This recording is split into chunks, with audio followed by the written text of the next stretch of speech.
Loaded Sport. Does he sit second, then? No, I don't think he does. I think Kevin Keegan probably sits second. Oh my God, what a scandal. Austin Eckler versus the Cards. Go and fuck the lot of you. God, Eckler. He's making me like I'm some sort of cameo, like I've come in and go, hand out the bag, England to win.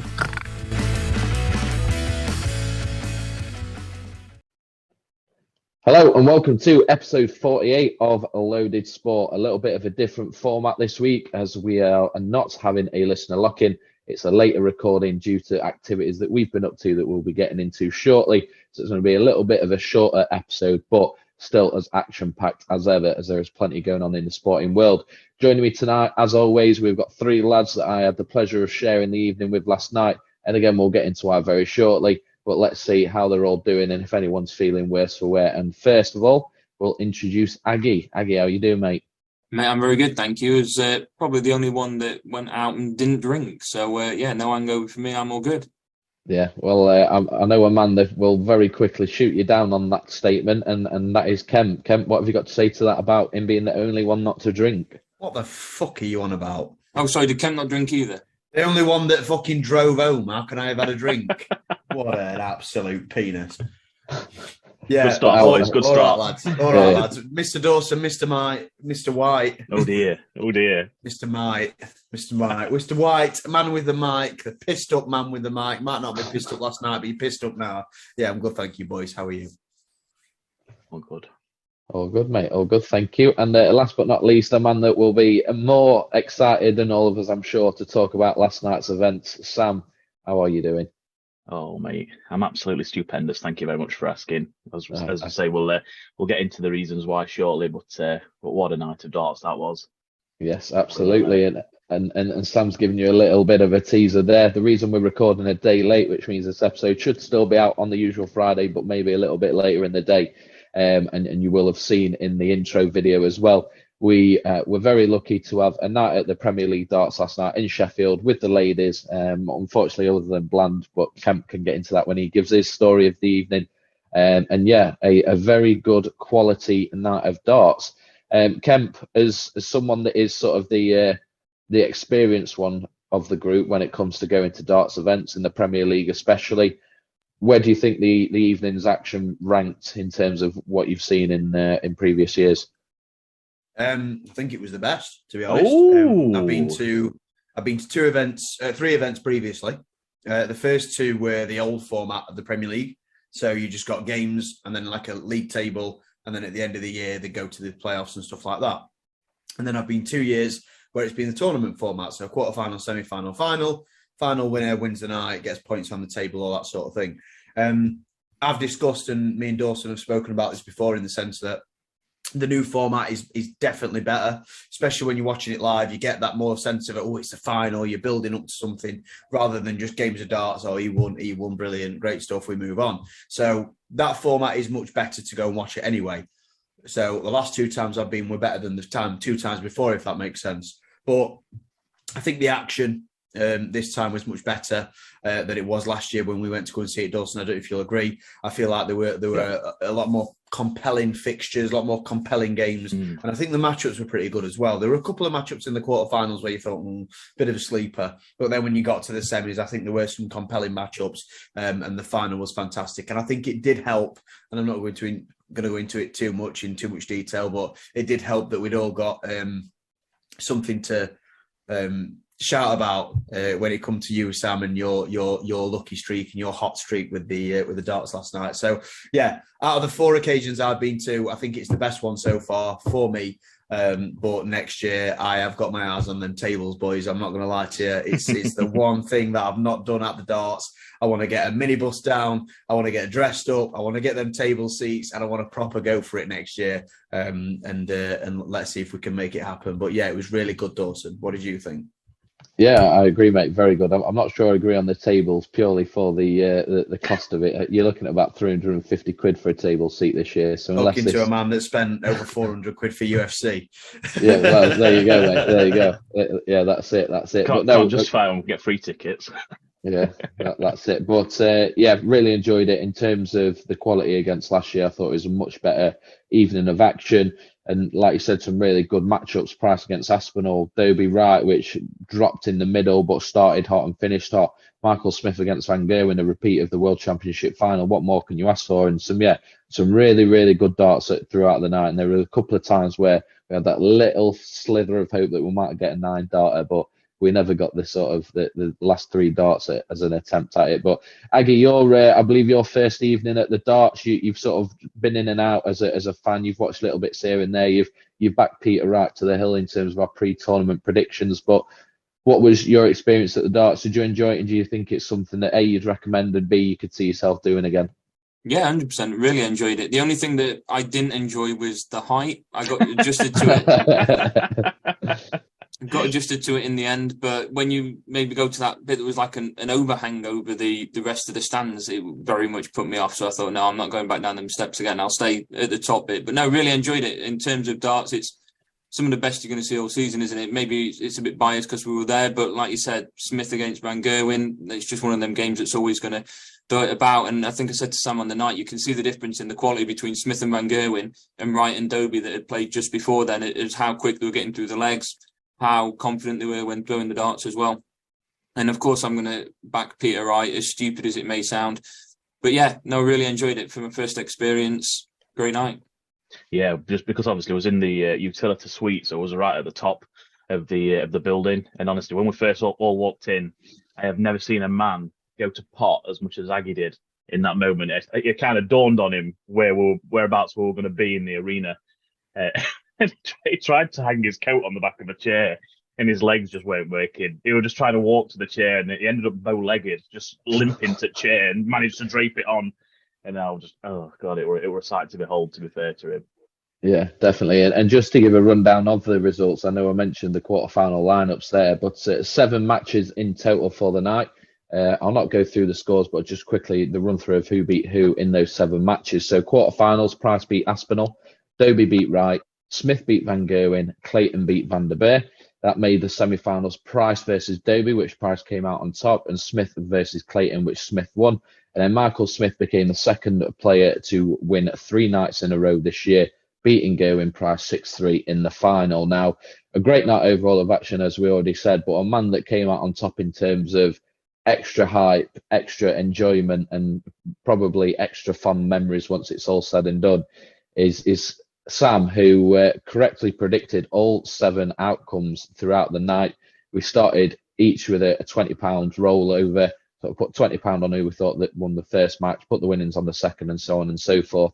Sam was the only one that made it throughout the night. He did bottle it going into the final and took a good chunk of money out and then put a bit on the result of the final. But ultimately, Sam, I think when it comes to overall enjoyment and thoughts on the occasion as a whole, you're definitely going to be sort of having that little bit extra. Absolutely. In terms of how you felt overall. So talk us through your experience. Yeah, what a night. So obviously at the beginning of the night, you mentioned that last year you'd done the £20 stake where you start off with £20, the first game, whatever you win, you just roll it over every time. You call the correct one, you put that winning onto the next, so on and so on. And as you say, got to the semi-final and things had rolled over quite nicely and it was looking like a decent sized pot that I was taking home.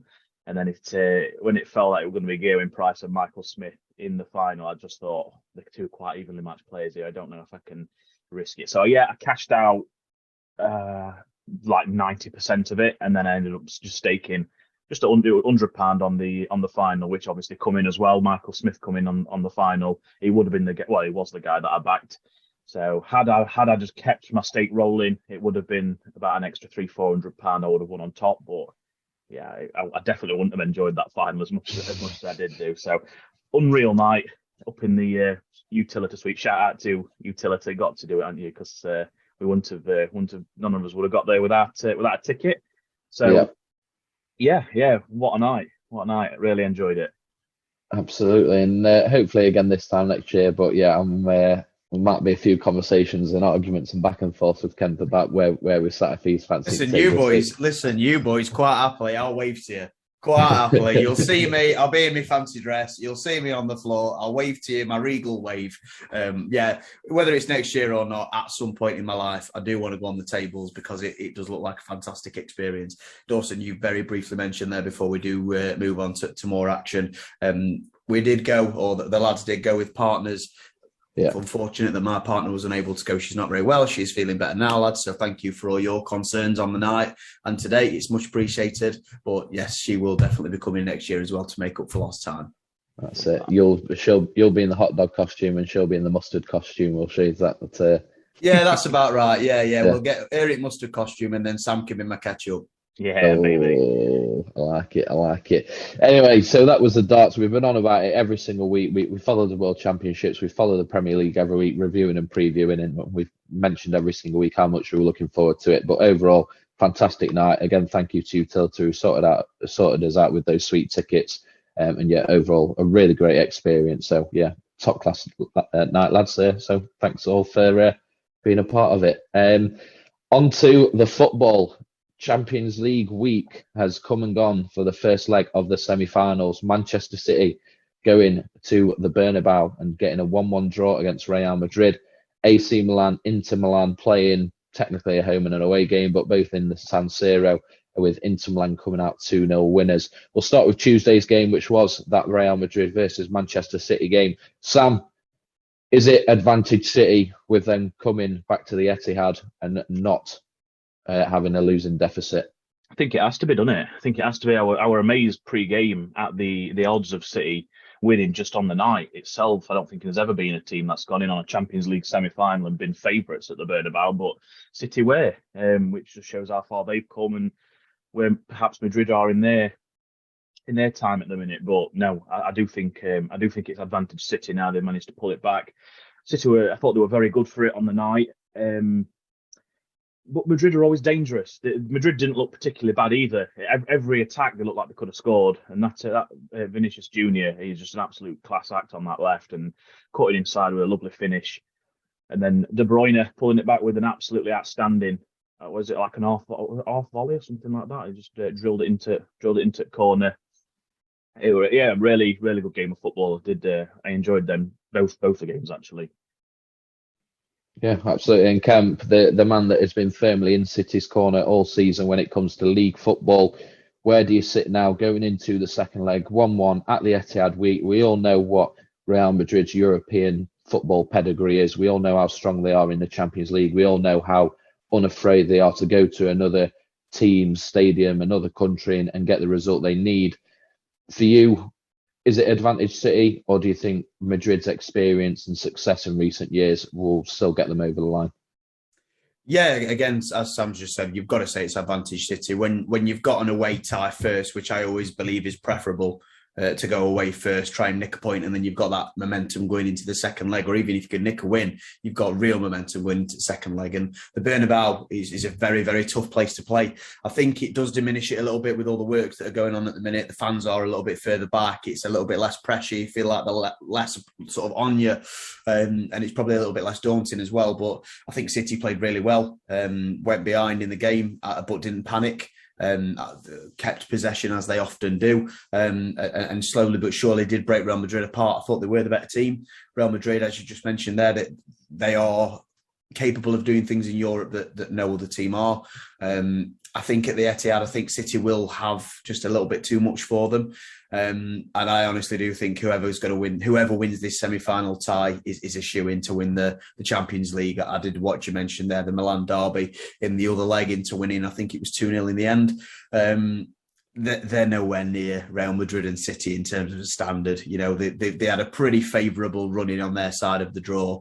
I think AC beating Napoli, was it? And then Inter beating one of the Portuguese side, was it Benfica?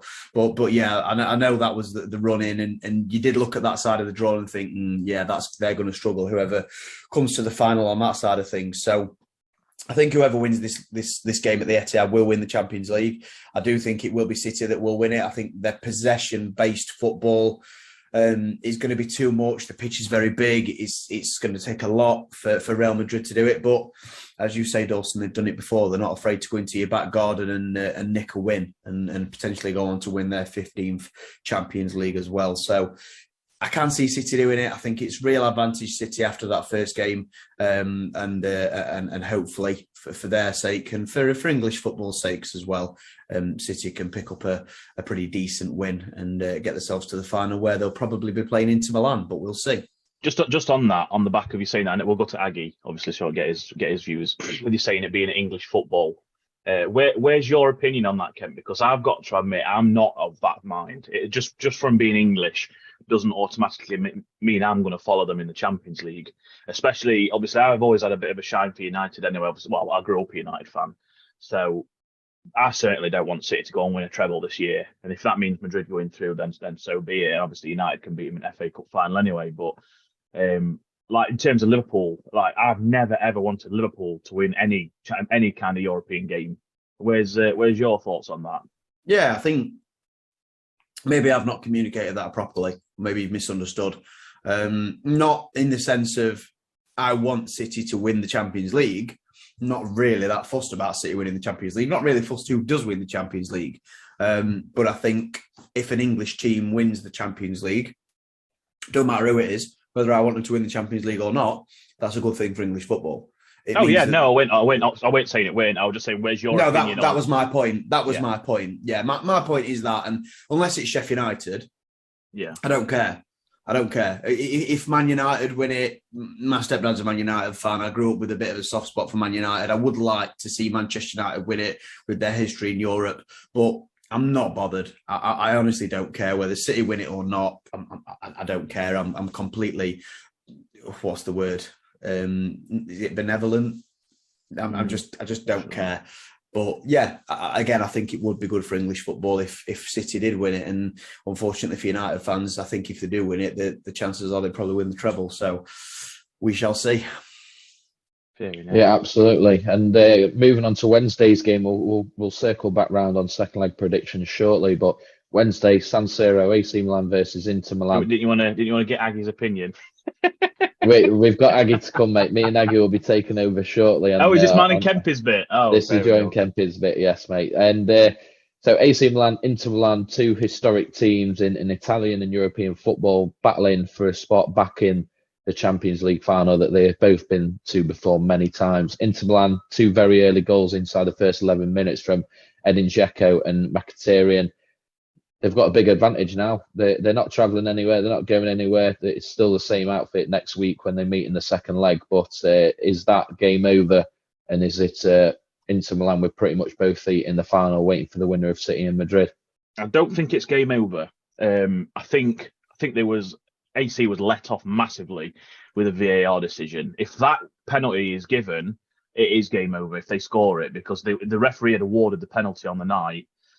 Soft, don't get me wrong, Soft got no qualms. If he'd not give it, no, I don't think anyone would have made a second pass at it. But the fact that he'd given it on the night, VAR then went to look at it. VAR then said to him, you might want a second look at that because there's not much in it. He's then gone and looked at VAR and reversed the decision. There was contact. There's no debate about that. There was contact. And then it becomes a grey area when how much contact. The VAR seems to have taken it upon themselves to view how much contact is necessary for it to be awarded a penalty. That shouldn't be the case. VAR is black and white. It's either is it a clear and obvious error or not. It wasn't. So for me, the penalty overturn was a shocking decision. Again, I wouldn't have minded it not being given in the first place, but the fact that the referee gave it changes the dynamic, I think. Simon Kjaer and Fikayo Tomori. Now, you boys will know Tomori is a great, I've got a massive soft spot for him being honestly season at Derby. Got our player of the year, fans player of the year. They were fucking awful. They were absolutely shocking. Both of them equally as bad as each other. Just every time Inter had the ball, they looked like they were going to score, especially in that first half. Well, as you say, went 2-0 up in blink of an eye. Then straight away got a penalty that luckily got overturned for them. But no, them pair at the back, they just didn't look confident at all. And you kind of felt from at one point because the camera kept panning round into the San Siro and showing like the Maldinis and the Nestor's all sat there in the crowd watching all these great Milan defenders of the past, and you just think, what must they be thinking watching this? But as the second half come on, the game definitely switched slightly, and AC seen plenty more of the ball and a couple more chances. But they've got Giroud up front; they're just toothless, I think is the word I describe them. They had plenty of ball towards the end; they just couldn't seem to get any kind of chance together. So for them, I think they're probably going to need another striker because they didn't show much at all. I don't really hold much hope out for the second leg, especially with being a 75% AC crowd that night. It's going to be the reverse, obviously. Come that time, going to be a lot of blue and black in the crowd come next Tuesday. So yeah, I don't hold much out for him in that leg, I must admit. Yeah, I mean, I don't think you're wrong, to be fair. I don't hold that much hope. Is the tie over? No, of course it's not. It's a 2-goal advantage. It's not as if they smashed them off at Park 3, 4, 5 and next week's going to be a formality. But again, I think, I don't know, I get the vibe, I get the feeling from both of these teams that, I don't know, I feel when I was watching it and I was watching the highlights, watching the goals, you mentioned there Tomori, really not like him to play that badly. And I don't think Inter were brilliant, to be honest with you. I don't think they were great from what I've seen. I think it was just two, not average sides, two good sides, okay sides that actually both fighting for Champions League next season. Both probably see that as a more realistic prospect than winning the Champions League, although they will go for it, most definitely. But yeah, I don't think AC will have enough to turn that 2-0 advantage over. As you say, with the vast majority of the crowd being the AC crowd, as we've just gone. So effectively the next leg is the Inter home leg, as it would be. So yeah, it's going to be a bit much. And if you put a gun to my head now, I would say that you'd see Manchester City and Inter Milan in the final. I'd have to back you there, definitely. Well, there we go. That nicely comes into to my next question. Laggy, I'm going to bring you in first for this one, and it is the predictions on the second legs. By the time we record the next episode, it will all be said and done, and we will know our Champions League final lineup. So, Aggie, second legs, what's your score predictions? I think City will grab a 1-0 win, and I think AC will lose again 2-0. Like Sam said, they just weren't good enough against Inter Milan, and whilst Inter didn't really prove themselves to be anything special, they also didn't need to. And just on the comment that you made earlier about not wanting an English team to win, when I was younger, I was told that I needed to kind of like follow a team from another country, and the team that I selected was AC Milan. So part of me kind of wants AC Milan to go on and win. Be nice for them to win, but I can't see it. They've set themselves up with a very difficult task against Inter. We've seen crazy things happen in the Champions League semi-final, haven't we? So anything can still happen at this point. Like Kemp said, it's not 3-4, 5-0. It's by no means game over. An early AC Milan goal or going into half-time 1-0 up, it's going to be a long 45 minutes. Changes the game completely, doesn't it? Absolutely. 2-0 down or 2-0 up is one of the worst places to be in terms of a winning position. But Sam, come back to you, mate. What's your score predictions for next week's fixtures, and ultimately, what does that mean for your Champions League final lineup? I'll start with the Tuesday game, the Italian derby.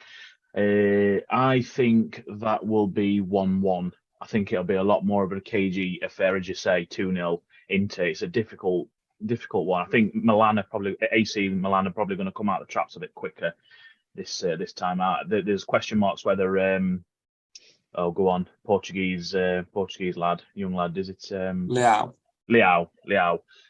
He's touch and go whether he's going to be fit. They definitely need him. They just missed that creative spark at the final third. So if he's fit, I think they'll come out of the traps quick. But I do think Inter will probably come back with an equaliser. So I think I'm going 1-1 that night. And the Man City game, I actually disagree with Aggie. I think it's going to have a boatload of goals. I think it's 1-1.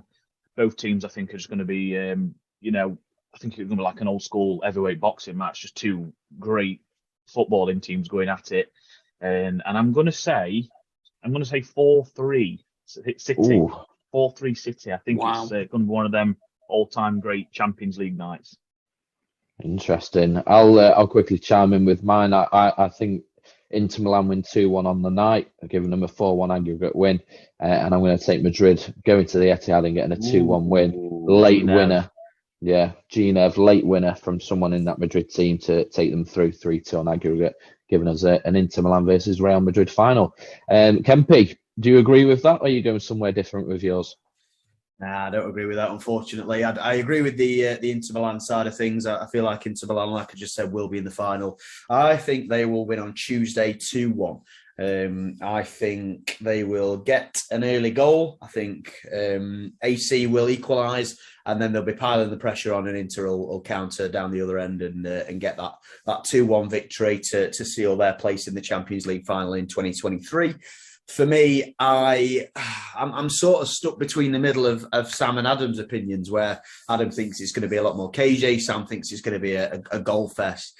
I see what you're both saying, and I see what you both mean. I think I'm more coming down on Sam's side of things, because Real Madrid are absolutely all guns blazing. They'll fire everything at you, and they won't stop.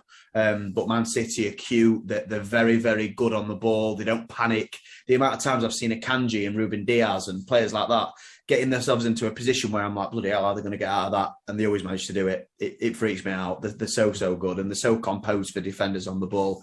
So I think it's going to be 3-2 to Manchester City, which means 4-3 on aggregate, with Manchester City in the Champions League final, as I say earlier, against Inter Milan. So we shall see.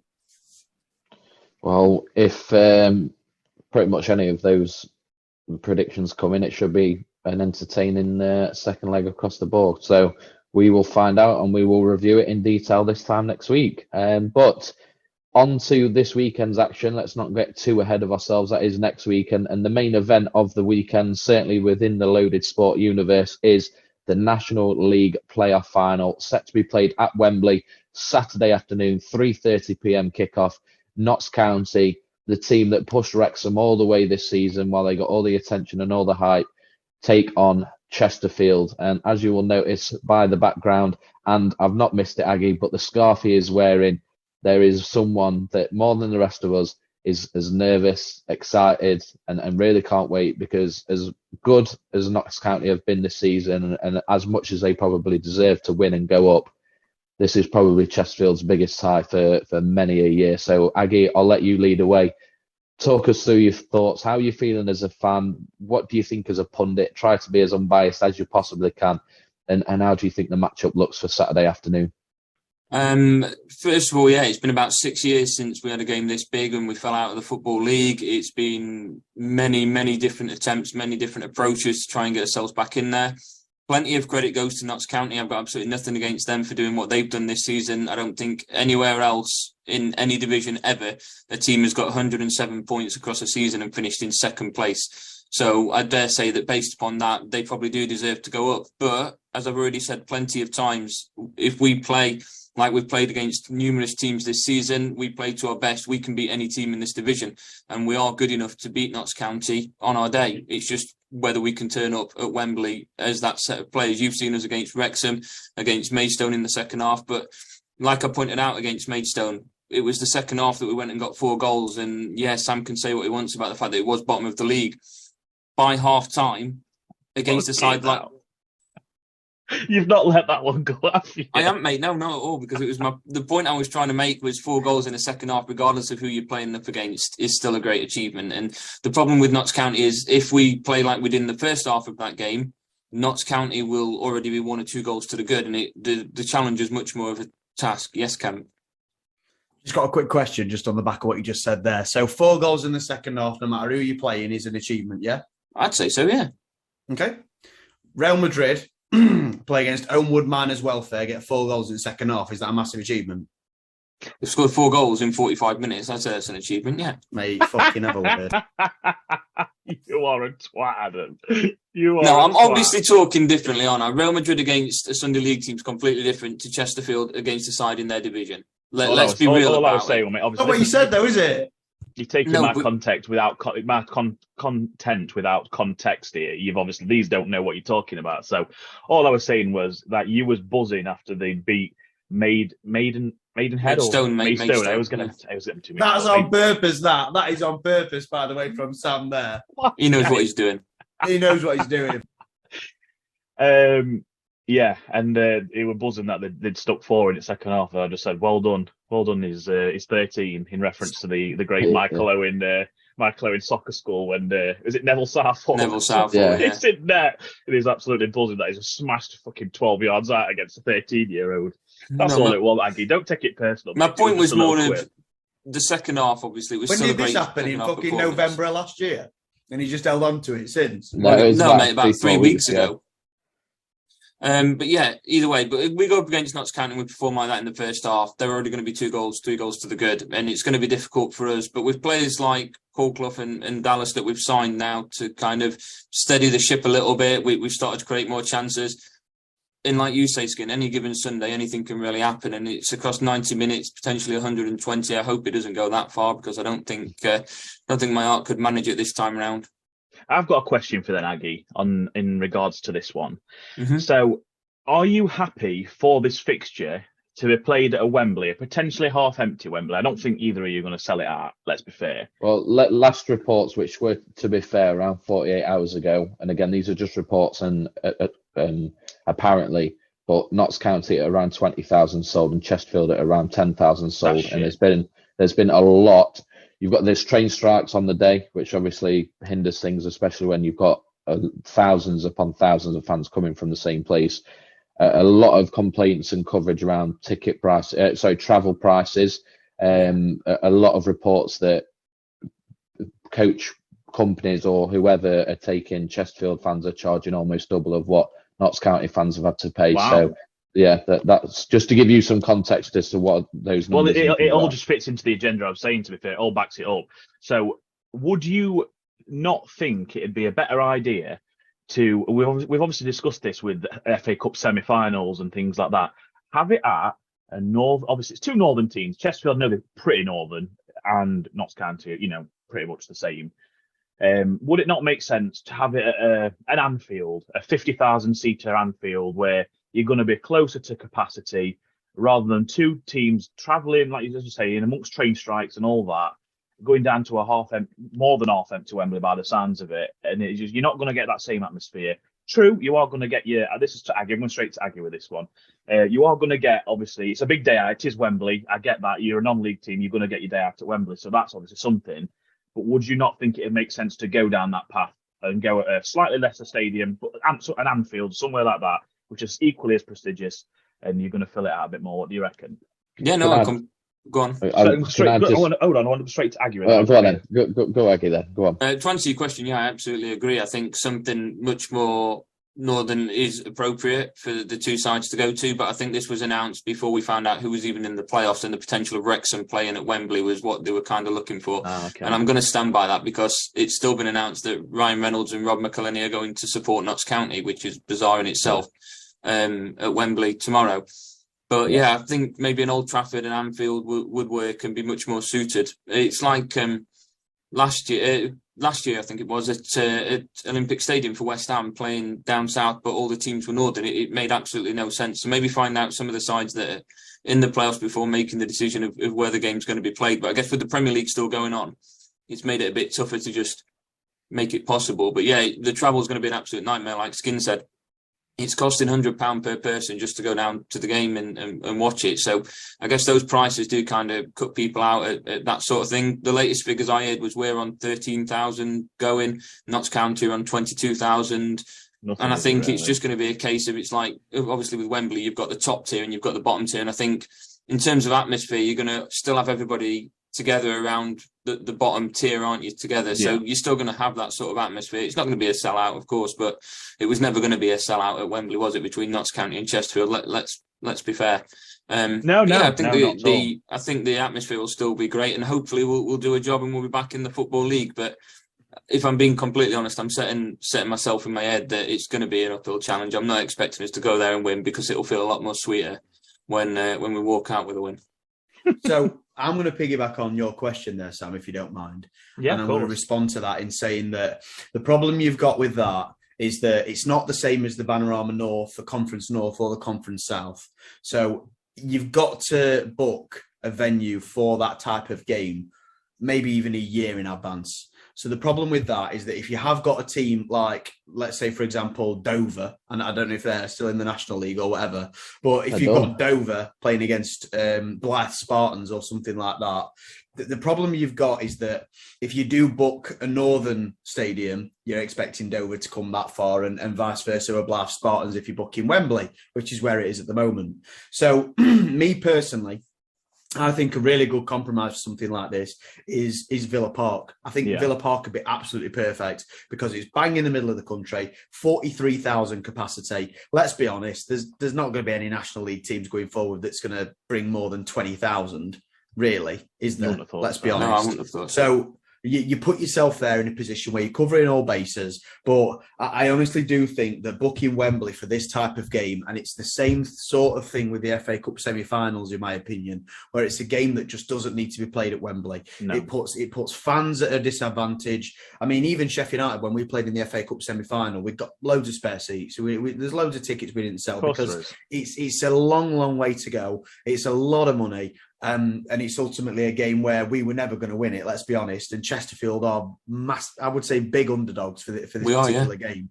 So you're expecting people to travel a long, long way. And I do think if it was at Villa Park, I do think Chesterfield would be able to take a lot more. I think it'd be a lot more feasible for them to be able to do that. So in my opinion, for me, I think every single year you do a Villa Park, you do maybe a Molineux, might be a bit small, but you book that every single year for the National League final, and then it's the fairest on both teams. Because what a lot of people don't realise about the National League as well, budgets are so small. You know, they can't afford to be putting travel on for everybody. You know, even the players getting there, it's a big expense, which is why they split the leagues north and south when they get down the pyramid, because the clubs like that can't afford to be travelling across the country. So I think that's the way to go forward. But there's quite a few things in the National League that have been highlighted by the National League's popularity in the last couple of seasons for obvious reasons that I think need to change, like the promotion situation and also the National League playoff final, because I don't think it does anybody any favours. Yes, I completely agree with your point. That's what I was going to say there was that, you have to book it so far in advance. So if it's just north or south, it's a bit easier. But when you could have, there's a lot of London-based National League teams and things like that. And look, for the players, like I saw a couple of videos earlier. Again, I know I sent them to you of the Chesterfield players walking about behind the scenes, looking at the facilities, walking out onto the pitch.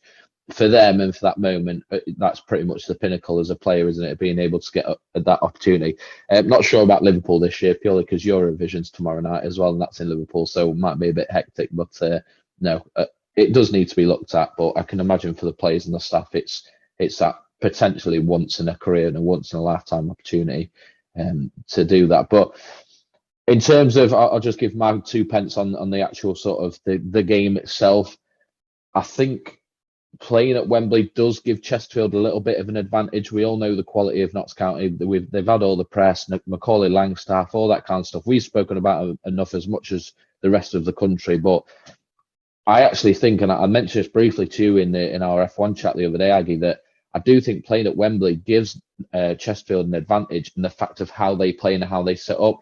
They keep their wide man wide. They do pass a lot sideways to build up play and find the spaces. And I think with the size of the pitch, I actually do think that's going to play into Chesterfield's hands a little bit. And it will come down to stamina, because that will obviously have an impact playing on that wider pitch. But I actually think with the way that Chesterfield set up, as much as I've had an issue with it at times, I do actually think that will make the game a bit more level.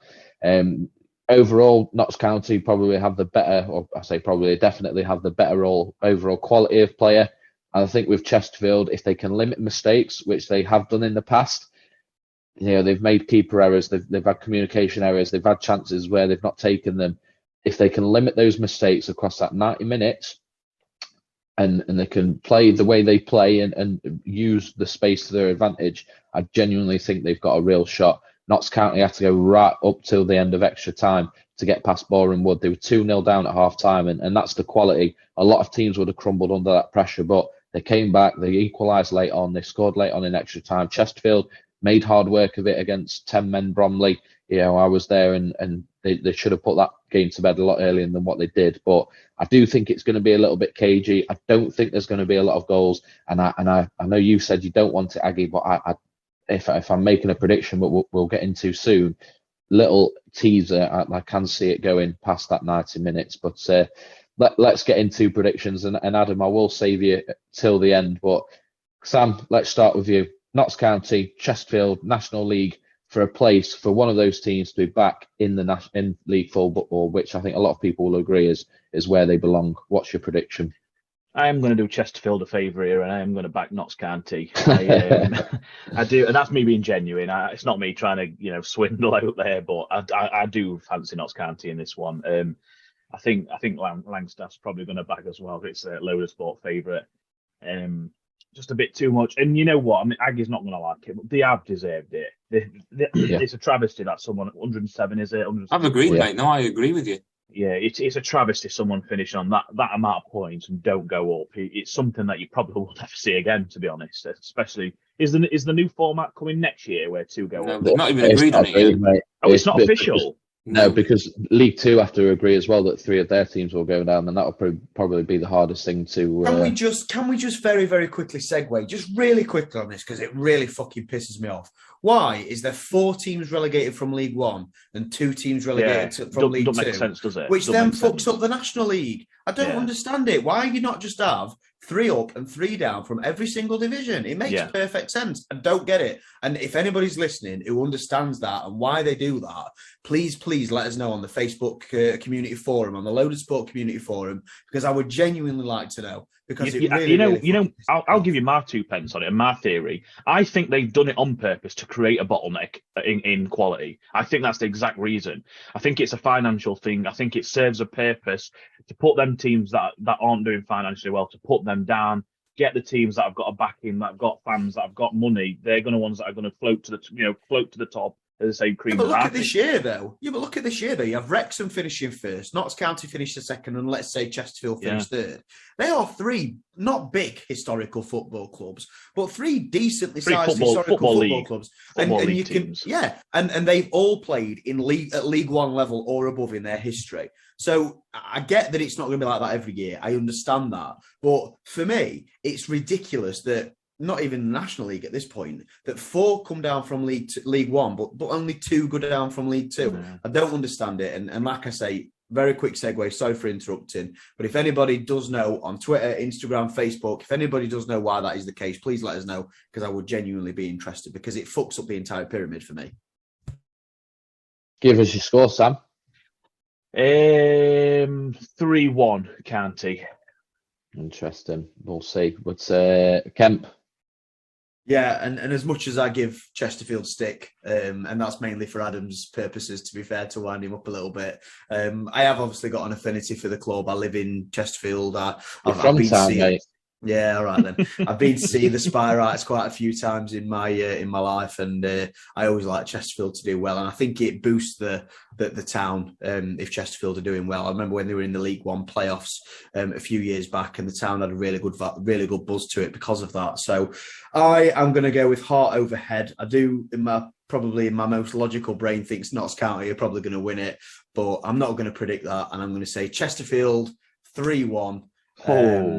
And hopefully they do it. Fingers crossed for the Spyrites. Aggie, did you just get a little bit of blood Tippy when he said that? He's got a tear in eye, look. Which one? I think his legs have gone again. His legs will check his legs. I tell you what, I hope you're not saying top tier at Wembley, mate. You might struggle. Walking out there. Yeah, probably. We'll go into mine. I know I mentioned about sort of the size of the pitch potentially playing into Chesterfield's hands. I want, with all my heart, Kemp, Sam, we're meeting up, we're watching it together in the pub. Aggie, I'd love to be going there with you, but taking the family, you're looking at about 400 quid plus food, drink and everything else while you're there, and it's not feasible at the moment. So I'll be in the local pub with Sam and Kemp watching it with the kids and the family and everything like that. But with all my heart, mate, yeah, we've made jokes about being a Chesterfield fan and the amount of games that I've been to this season, but I will be genuinely gutted if they don't win. I'll be genuinely made up if they do. But ultimately, I think if I'm putting my name to a score, I'm going to say 2-1 County after extra time. Ooh. I think Town play very well. I think Aggie, you come away proud considering the team that you are playing on the day in County, and I think it's 1-1 going into extra time, and County get a goal in the first half of extra time, and then just shut up shop and see it through, which will be a gutting way to end the season. But yeah, I do think County are just that slight cut above, and I think stamina and just that extra bit of quality will pay off in the end. What about you, mate? I said from when we made the playoffs that we were going to Wembley straight away, so I had the confidence of getting here, and I said at the very beginning that whoever doesn't go up between Wrexham and County will lose in the playoffs, because I think it'll just affect the mentality too much. It's shown a little bit in the Borough Wood game. They went 2-0 down before they turned up. If we go 2-0 up against Notts County, I can't see it being the same situation. So I'm going to go with a 2-1 win against County. We'll go 1-0 down. Cookie will get them to sort it out, and we'll turn it around and win 2-1. I hope it doesn't go all the way to penalties, because, like I say, I don't think my heart will manage it. But as long as we walk away with the win, I'm not really too fussed. Otherwise, it's just a waste of money. Yeah, it'll be a good game. And look, this time next week when we record, either it'll be a solemn 30-second review, or you'll be spending 45 minutes talking about one of the best days of your life. And I'll still be pissed. But we'll see. This time next week we'll know. And this time tomorrow, to be fair, we'll pretty much know as well. We'll be deep into the second half at this point. So, and Adam's just realised how soon it is, and I think his stomach dropped a little bit there. So that's the playoff final to be concluded over the weekend in the National League. But tonight, recording on Friday, release on Friday, we have got the league playoffs starting, kicking off in League One with Peterborough against Sheffield Wednesday. Kempy, I'm sure, an outright Peterborough fan this weekend. But let's just very quickly run through again. This time next week, we'll have a clearer picture of what the playoffs will look like and what the finals will look like. But let's just run down Championship, League One, League Two. Who do you predict will win the playoffs at each of those leagues? And Aggie, we'll start with you, mate. I've looked at the sides in the playoffs. I'm going to start with the Championship just because it's the one at the top, and I can only see one team winning it. Sunderland, Luton, and in Coventry all seem a little bit outclassed by that Middlesbrough side. And I know you backed him a lot this season, potentially due to Michael Carrick, but I think Middlesbrough are just going to be too good, and they'll be the ones that join Sheffield United and Burnley in the Premier League. I am going to go with Heart Over Head in League One. And it's a tough one to call because there's some very good sides in there. And I'm going to go with Bolton, simply because Ian Everett's the manager, and obviously being an ex-Chesterfield player. And we had the opportunity to have him as a manager, but instead, at his interview, we sent him on his way. So he's gone to Barrow, gone to Bolton. He's done an incredible job for both of those sides. So hopefully we'll see him in the Championship. And as for League Two, I'm torn in this one between Stockport and Bradford. It really could be either of those two sides, but after the recent form, I'm going to go with Stockport to get themselves promoted into League One. Interesting. Kemp, we'll come to you next, mate, because you were given it looks like a few oohs and ahs and mms. I'm not sure there on what Aggie was saying. So what are you leaning towards with your 3 playoff predictions? Yeah, the main questionable thing there for me was the Middlesbrough shout. Purely down to the fact that in the last 3 games, they lost against Luton. They lost against Rotherham, who, not barely survived, but just survived, just over the drop zone. And then drew against Coventry. And Coventry are a place below them, and Luton are a place above them. And they've got 1 point from those 2 games. Michael Carrick did really well when he came into the club, Dawson. You waxed lyrical about that to a certain degree. But it does seem like he's dropped off a little bit. That new manager bounce did sort of fade. And hopefully for them, they'll be able to come alive again next season. I think it might be a bit of an unpopular opinion, this one. But I think Coventry, from a very, very difficult start to the season, will go to the Premier League. And what a story that would be. Start of the season, couldn't even play on their home pitch. Because they got issues with the rugby playing there, and the turf was completely hammered. They've had problems with their owners, problems with their board. I don't know enough to go into it, but I know there has been some turmoil at Coventry over the past few years. And what a story it would be if Mark Robins could get Coventry City back to the Premier League after so many years. So I would like to see Coventry do it, and I'm going to back Coventry City to win the Championship playoffs. In League One, I'm going to pick a local team to win the playoffs, and it ain't Sheffield Wednesday. I think Barnsley are going to win the playoffs.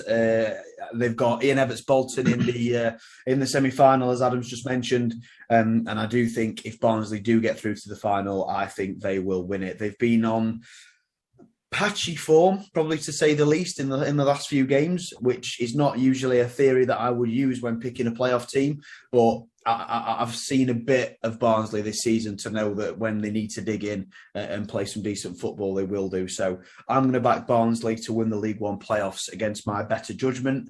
When you say there, I'm going to be a Peterborough fan this weekend, mate. We're 2 divisions above Wednesday now. We need a new rival. They're way below us in the pecking order. So, yeah, we're leaving them behind, and we're about as much rivals with them as we are, as mentioned earlier, Homewood Man as well, fair. So we'll leave them where they are. I'll get a few Wednesday fans riled up, I'm sure. And last but by no means least, I'm going to go with Stockport County and agree with Adam on League Two. They have been in some really, really good form. This season, coming towards the back end of the season, they are unbeaten in 5, and they did beat league leaders Leyton Orient 3-0. So I think it's a really good position for them to be in coming into the playoffs, and I think they will nab that last promotion space to League One. So I'm going to go with, in the Championship, Coventry; in League One, Barnsley; and in League Two, Stockport County. You know, Paul's not letting you start tomorrow now after them Wednesday comments. I've said worse to him. Don't worry. Sam, who are you taking? Start with Championship then. I am going to swerve yet again and going to give a different answer again, and I'm going to go Sunderland to nab the playoff Back win. to back, yeah. Back to back, that's exactly it. So they've been there, they've done that, they've been to Wembley over the last year or so. They've got that, I won't say pedigree, but it's a big game. They've got recent experience. A lot of the same players that were there. They played Wickham off the park that day, and big game mentality. I think they can take that forward. They've hit a decent amount of form. They've not lost in the last 5, at least I can see here.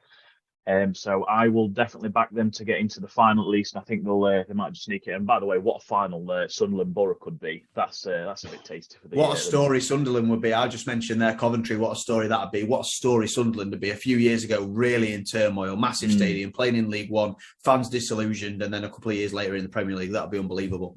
Yeah, that's my choice for the Championship. League One, I've found really difficult to call. I've each listened to every one of your picks, and I've bought into every single one of your picks as well. Before we started, I was leaning towards Bolton, I must admit, but since Aggie's picked them, that's put me right off. So I think I am going to go with the boring one, and I am going to go with Sheffield Wednesday. I think the Derby game last week was a bit upsetting, to be honest, because I do think we was the better side up until Curtis Davis got sent off. But they obviously shown a bit of class. They put us to bed. We couldn't really get back into the game. So yeah, I'm going to go Sheffield Wednesday there. I think they might have enough to just see them over the line and get back into the Championship. And in regards to the League Two, now this is another tricky one for me, because I'll put my hand up. I have literally not followed League Two all year. If you've noticed, every single one of my listener locks and everything, I never ever back a League Two team. It's because I just simply don't pay enough attention to it. So I am going to back, and it's going to be just purely on recent form, because I'm like Kemp. I like to pick the form team going into the playoffs, whether the 3rd team or the 6th team, or in this case the 7th. So I am going to go for Salford City to backdoor it into the League One. So picks. What's my picks then? So that's Sunderland, Sheffield Wednesday, and Salford are my 3 picks. Never been a more appropriate there for Gary Neville's Salford. Yeah, absolutely. And just to close off with my picks, Championship, I'm going to go for Middlesbrough. I know since the turn of the year, maybe a little bit before that, I was a bit on the bandwagon before a lot of social media things and stuff with the work that Carrot was doing and the style of play. They have dropped off a little bit, but I think if we're talking 3 games to get promoted, we know what Carrick did as a player. We know the type of teams he was in, the type of games he played in. He's got the mentality to say the right things to get them over the line, because they're doing the right things on the pitch. I think for them, it will come down to more the mental side of it. And I think he's a great person based on his playing experience to sort of hold their hand through it. So I'm going to stick with Middlesbrough for the Championship. League One, I did go back and forth. I was leaning towards Barnsley, if I'm going to be honest, but I'm going to commit to Sheffield Wednesday. I do think with this is a little bit of a Notts County situation in terms of they do seem to be a cut above the other three teams in terms of what they've done over the season. They're facing Peterborough, as we said. That's the game that's kicking off the league football playoffs. They finished the league 19 points ahead. 19 points ahead of Peterborough. So there is that gap in quality. Sheffield Wednesday, we had a lot of conversations, Kemp, about wheels falling off and going to Forest Green and losing and that kind of stuff. But they have finished the season strong and do sort of seem to have tightened those wheels back up at the right time. So I'll go Sheffield Wednesday. And then League Two, I'll be honest, for me, it was a coin flip. I think the winner of that Stockport-Salford tie will be the ones to get promoted. Carlisle and Bradford aren't in great form. Stockport have been in fantastic form despite their result on the last game of the season. Salford have been in very good form right at the right time to get that last spot. So I do think that the winner of that tie will be the ones that go up, but I will commit to Stockport just because of their longevity of the form that they've been in. So for me, Middlesbrough, Sheff Wednesday and Stockport, which I know aren't the fancy picks because they all finished third place and someone's due to not go up, but I do think they've each got the quality to see it through. So that is football. That's the playoffs, mate. That's everything. And that's everything for today. No KCC this evening. Not too much happening at the moment, but I know as we approach the summer months, there's going to be plenty to go at. Ken, just very briefly, what are some things to look forward to in the combat world? Yeah, I mean, as you mentioned there, we're not going to be doing a Kempy's Combat Corner this week purely because there's just not enough to talk about. There's an okay UFC card, but I feel like it'd just be it's not as high profile as it needs to be really to talk about it in depth.